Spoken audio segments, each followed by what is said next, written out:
I'm Marcus, and 3 months ago, I was sleeping in my car with my 6-year-old daughter. I never imagined that a chance encounter outside a luxury hotel would lead me face to face with a billionaire, or that the devastating truth I've been hiding would change both our lives forever. Let me take you back to where this all started. 2 years ago, I had everything: a good job as a mechanical engineer, a house in the suburbs, a loving wife, and our daughter Emma. Then my wife Sarah died in a car accident. The medical bills, the funeral costs, the grief, it all crushed me. I couldn't focus at work, got let go, and before I knew it, we lost the house. By last October, Emma and I were living out of my beat-up Honda Civic, parking behind a 24-hour diner in downtown Chicago. Every morning, I'd wake her up at 6, get her cleaned up in the diner bathroom, and walk her to school pretending everything was fine. The other parents never knew. Emma never complained once. That kid's stronger than I'll ever be. I picked up odd jobs wherever I could. Construction gigs, moving furniture, anything that paid cash. Most nights, I'd make maybe $40, $50, just enough for Emma's meals and gas to keep us warm. I was barely hanging on, but I had to keep going for her. One freezing November night, I was parked outside the Grandview Hotel, one of those crazy expensive places where rooms cost more per night than I used to make in a week. Emma was asleep in the back seat, wrapped in every blanket we owned. I was sitting in the driver's seat staring at my phone with 2% battery, trying to find day labor jobs for the morning. That's when I saw him. A guy in a $1,000 suit stepped out of a black Mercedes. Even from across the street, I could tell he was loaded. The watch, the shoes, everything screamed money. He was on his phone, laughing about some deal, completely oblivious to the world around him. I felt this weird mix of anger and jealousy. This dude probably didn't even know what it felt like to worry about where his next meal was coming from. But then something insane happened. As he walked toward the hotel entrance, he dropped something. A small leather folder, the kind that holds important documents. It hit the ground, and he just kept walking, totally clueless. I sat there for a second, my heart racing. Part of me wanted to ignore it. Rich people lose stuff all the time, right? But something told me to check it out. I quietly opened my car door, making sure not to wake Emma, and jogged across the street. I picked up the folder, and that's when everything changed. My hands were shaking as I opened the folder. Inside were documents, legal papers, contracts, bank statements. But one document stopped me cold. It was a birth certificate. A baby boy born 27 years ago at Chicago Memorial Hospital. The mother's name? Sarah Chen. My wife's name. My dead wife's name. I felt like I'd been punched in the gut. The father's name on the certificate was listed as unknown, but there was a handwritten note clipped to it. Richard Blackwell, must never know. Gave baby up for adoption 3 days after birth, December 15, 1997. Richard Blackwell.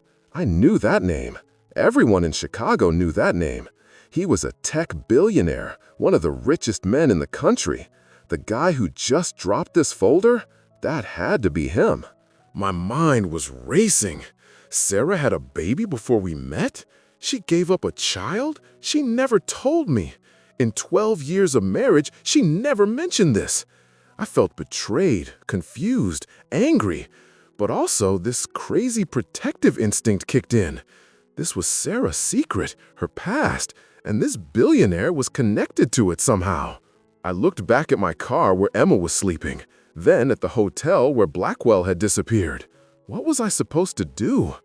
Part of me wanted to return the folder and forget I ever saw it, but I couldn't. This was about Sarah.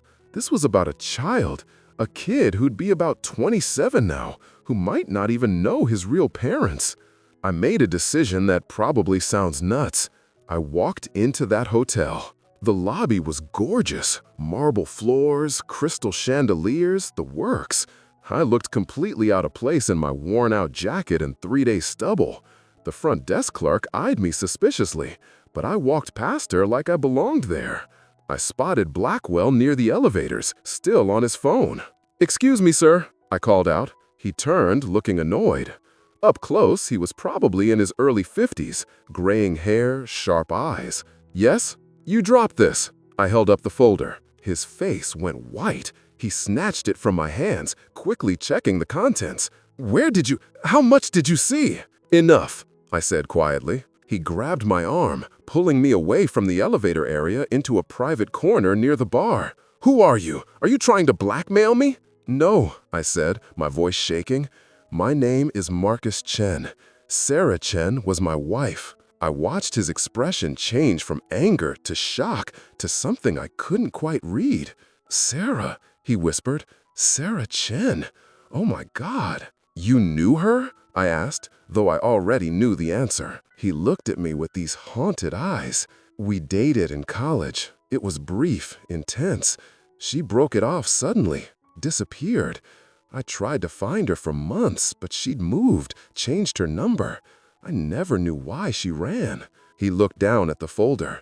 Until I hired a private investigator 6 months ago. Why? I demanded. Why now, after almost 30 years? Because I'm dying, he said flatly. Pancreatic cancer, stage 4. The doctors give me maybe 6 months. I have no family, no kids. At least I thought I didn't. The company I built, the fortune I made, it all goes to strangers unless I find an heir. That's when the investigator found this birth certificate in sealed hospital records. My head was spinning. So you have a son? Sarah's son. Our son, he corrected. But I don't know where he is. The adoption was closed. I've been trying to track him down, but it's like he vanished. That's why I had these documents. I was meeting with lawyers to figure out how to find him legally. I felt this weird sympathy for him, despite everything.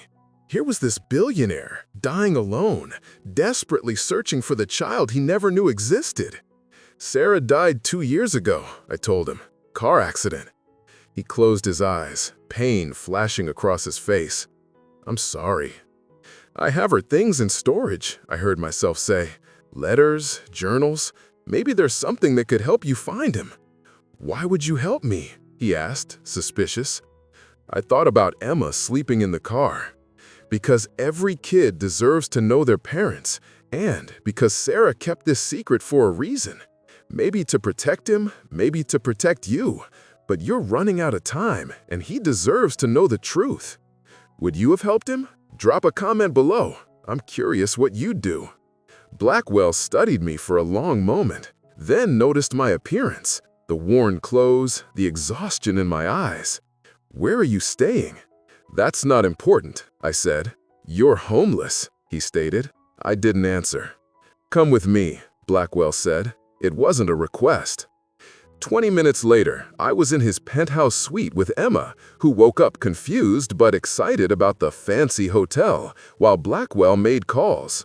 He'd sent someone to get Sarah's things from storage. He paid the 3 months of back fees I owed without blinking. While we waited, I told him everything.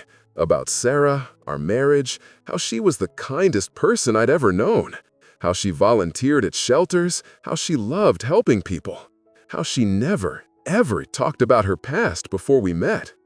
She was protecting him, Blackwell said quietly. From me, probably. I was ambitious, ruthless back then. Maybe she thought I'd try to take him back, disrupt the adoption.